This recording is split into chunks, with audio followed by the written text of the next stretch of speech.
Did you know the unmanned aerial vehicle market was valued at $30,601 million in 2020, and it is projected to register a growth rate of 8.48% during the forecast period of 2021 to 2026. Therefore, Noida-based GAMMA ROTORS, founded by Arpan Ghosh right after college with a vision to transform complex UAV technology into easy-to-use product, is getting India's defense forces ready to fight the contactless warfare.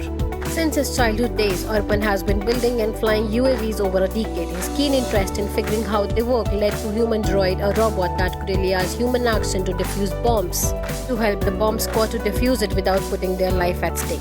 In 2014, Arpan received the Prime Minister's Award, Letter of Appreciation from government organizations for his project ALPHA DROID. UAVs are being adopted at a fast pace in various sectors, right from agriculture to industrial inspections, search and rescue, as well as aerial deliveries. GAMMA ROTORS' strategic partnership includes TTC, ARK, Panasonic, Charcha. Follow Business Charcha for more business updates.